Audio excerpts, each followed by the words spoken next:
আজকে আমরা এমন একটা বিষয় নিয়ে কথা বলবো যা হয়তো হাজার মাইল দূরে ঘটছে, কিন্তু এর প্রভাব আমাদের পকেটে পড়ছে।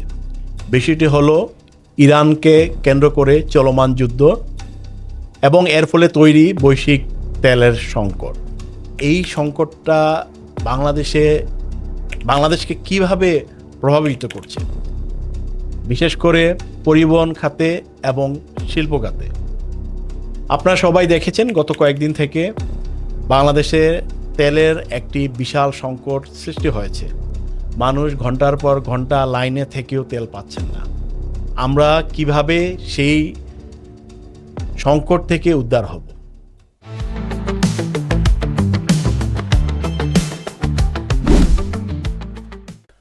আসসালামু আলাইকুম, স্বাগত জানাচ্ছি দ্য মিজান শো এর আজকের এপিসোডে।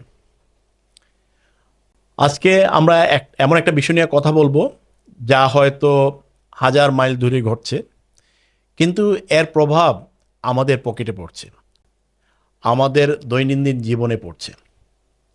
বিষয়টি হলো ইরানকে কেন্দ্র করে চলমান যুদ্ধ এবং এর ফলে তৈরি বৈশ্বিক তেলের সংকট। ইরান যুদ্ধ নিয়ে আগেও আমি এক দুইটা এপিসোডে কথা বলেছি, বা আমরা সবাই এই ইরান যুদ্ধকে নিয়ে সবাই ওরিড। সবচেয়ে গুরুত্বপূর্ণ যে বিষয়টা বাংলাদেশের হচ্ছে, এই সংকটটা বাংলাদেশকে কিভাবে প্রভাবিত করছে, বিশেষ করে পরিবহন খাতে এবং শিল্প খাতে। আপনারা সবাই দেখেছেন গত কয়েকদিন থেকে বাংলাদেশে তেলের একটি বিশাল সংকট সৃষ্টি হয়েছে। মানুষ ঘন্টার পর ঘন্টা লাইনে থেকেও তেল পাচ্ছেন না। এইটা একটা অ্যালার্মিং বিষয়, কারণ তেলের দাম তো বেড়েছে, কিন্তু তেল না পাওয়া গেলে কি হতে পারে আমাদের? আমরা কিভাবে সেই সংকট থেকে উদ্ধার হব?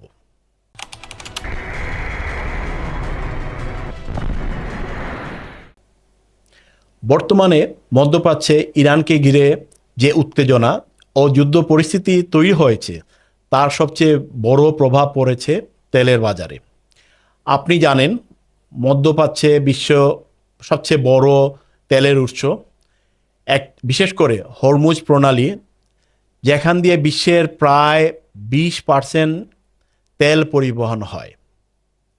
যখন এই রুটে কোনো সমস্যা হয়, তখন বিশ্বের তেলের সরবরাহ কমে যায়। ফলে কি হয়?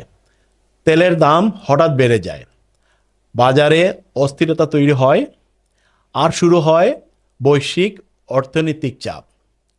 বর্তমানে আন্তর্জাতিক বাজারে তেলের দাম অনেক বেড়ে গিয়েছে, যা বিশ্বের অর্থনীতিকে নতুন করে ঝুঁকি তৈরি করেছে।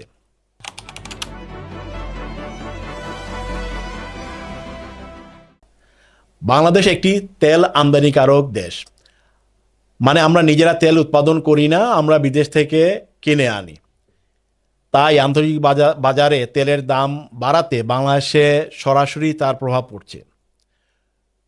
পরিবহন খাতে কি হতে পারে এই তেলের দাম বৃদ্ধির ফলে? আমরা সবাই জানি, অলরেডি বাংলাদেশে আমরা দেখছি ডিজেল, পেট্রোল, অকটেন সব কিছুর দাম অনেক বেড়ে গিয়েছে। সাপ্লাই তো মানুষ পাচ্ছেনই না, কিন্তু দামও অনেক বেড়ে গিয়েছে। ভেবে দেখুন, আগে একটি বাস বা ট্রাক প্রতিদিন যে পরিমাণ ডিজেল ব্যবহার করত, সেই খরচ যদি হঠাৎ করে 20-30% বেড়ে যায়, তাহলে তারা কি আগের মতো ভাড়া দিয়ে চালাতে পারবে? অবশ্যই না। বাসগুলো অলরেডি তাদের ভাড়া বাড়িয়ে দিয়েছে। রিক্সা, সিএনজি রিক্সা, যারা তেলের উপর নির্ভরশীল, সব কিছুর দাম বেড়েছে। এমনকি রাইড শেয়ারিং সার্ভিস, ডেফিনেটলি এইগুলোরও খরচ বেড়ে গিয়েছে। মানে একজন সাধারণ মানুষের দৈনিক যাতায়াত খরচ সেটা অনেক বেড়ে গিয়েছে। পরিবহন ব্যয় বাড়াতে শুধু যে আমাদের যাতায়াত খরচ বাড়ছে তা না, এতে কিন্তু পণ্য পরিবহন খরচও বেড়ে যাচ্ছে। ঢাকা থেকে চট্টগ্রাম পণ্য আনতে বা গ্রাম থেকে সবজি আনতে যে আগে খরচ হতো, সেটার পরিমাণও অটোমেটিক্যালি 20-30%, ক্ষেত্রবিশেষে 60-70%ও বেড়ে গিয়েছে। যেহেতু বাংলাদেশে এটার একটা প্রপার কন্ট্রোল নাই, এই জন্য দেখা গিয়েছে যে যেভাবে পারছে দাম বাড়াচ্ছে। এর মানেটা কি? এর মানেটা হচ্ছে গিয়ে সরাসরি সব পণ্যের দাম বাড়ছে, সাথে সাথে আমাদের সাধারণ জনগণের পকেটের উপরে এর ইম্প্যাক্ট পড়ছে।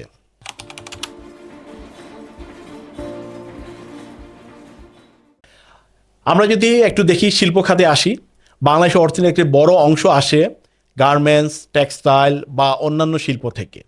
কিন্তু তেলের দাম বাড়াতে এই খাতগুলির উপরে বড় চাপে পড়েছে।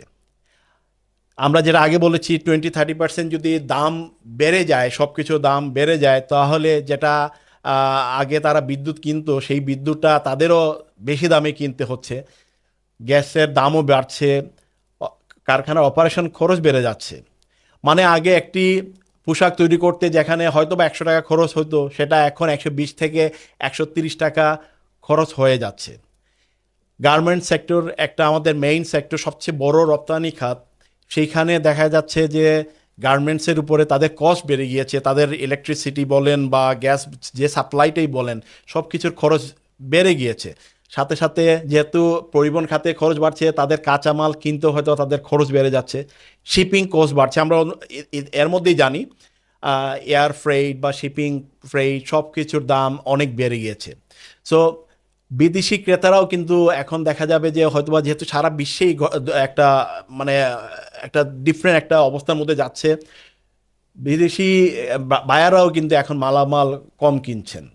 সো এর মানেটা হচ্ছে গিয়ে আমাদের কারখানাগুলো অলরেডি একটা থ্রেটের মধ্যে, যে কোনো সময় তারাও বন্ধ হয়ে যেতে পারে। যদি তাদের অর্ডার কমে যায়, তাদের উপর তাদের নর্মাল যে অপারেশনের উপরে এফেক্ট আসবে, তাহলে অনেক কারখানা হয়তো বা বন্ধ হয়ে যেতে পারে। বিদ্যুৎ সংকট, আমরা জানি বাংলাদেশের অনেক বিদ্যুৎ কেন্দ্র আহ, আসলে তেল বা গ্যাসের উপরে ডিপেন্ডেন্ট, তেলের উপরে ডিপেন্ডেন্ট। সো এই যে তেলের দাম বেড়ে যাওয়াতে বিদ্যুতের উৎপাদন বেড়ে যাবে। যদিও সরকার সবসময় বিদ্যুতের উপরে ভর্তুকি দিয়ে থাকেন, বাট সরকার দেখা যাবে হয়তো বা তেলের সাপ্লাই যদি কমে যায়, ভর্তুকি দেওয়াটা যে প্রোডাকশন যদি কমে যায়, তাহলে লোডশেডিংয়ের পরিমাণ বাড়বে। লোডশেডিং মানে কিন্তু এই যে কারখানার এফেক্ট আসবে, উৎপাদন কমে যাবে, আমাদের অর্থনীতিটা ধীর গতিতে চলতে থাকবে।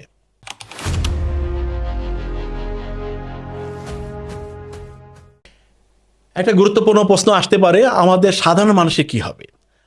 যেটা আমরা বলে যাচ্ছি, যেটা সবাই বলছি, সবাই বুঝতে পারতেছি, আমাদের সব কিছুর উপরেই এর একটা প্রভাব পড়বে।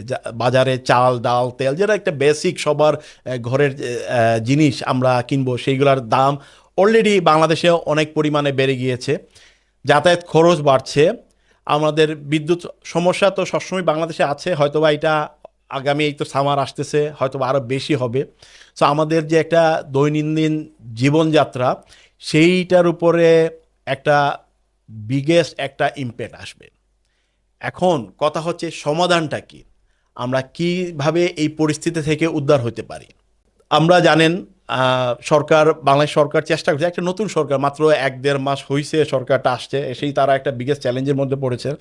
এখন সরকার হয়তোবা চেষ্টা করছেন বিকল্প উপায়ে গ্যাস আমদানি করতে, যেটা আগে আমরা হয়তোবা বিভিন্ন দেশ থেকে আনতাম। সো অলরেডি আমরা জেনেছি বাংলাদেশ সরকার রাশিয়ার থেকে তেল আমদানি করতে চাচ্ছে।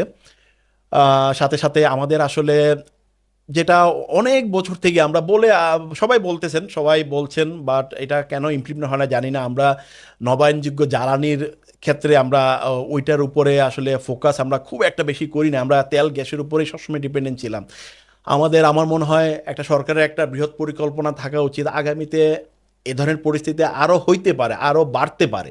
সো আমাদের যে নবায়নযোগ্য জ্বালানি, যেটা সোলার লাইট, বা আমরা ইংল্যান্ডে দেখেছি অলমোস্ট, যেমন আমার পার্সোনালি ইলেকট্রিক কার আছে। সো আমি যে তেলের একটা দাম বেড়েছে, এখন পর্যন্ত আমি খুব একটা ইম্প্যাক্ট পাই নাই, যেহেতু এখনও ইলেকট্রিকের দাম যেটা ছিল আমি সেই দামই পে করছি।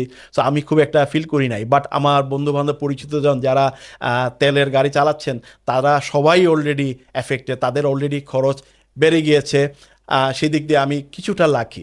সো বাংলাদেশ কেন নবায়নযোগ্য জ্বালানির দিকে আসলে একটা সরকারের, আমি মনে করি আগামী 10 বছর একটা প্ল্যান সরকার করা উচিত।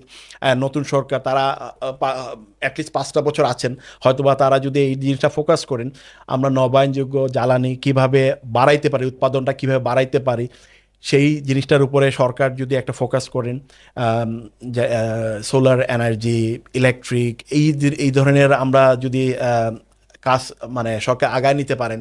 এখন যে পরিস্থিতি আমরা পড়ছি, হয়তোবা আগামীতে কি হবে আমরা জানি না, আমরা কোন দিকে যাচ্ছে, আমরা সবাই বলতেছি তৃতীয় বিশ্বযুদ্ধ, এটা সেই দিকে যাচ্ছে কিনা জানি না, সময় বলে দিবে।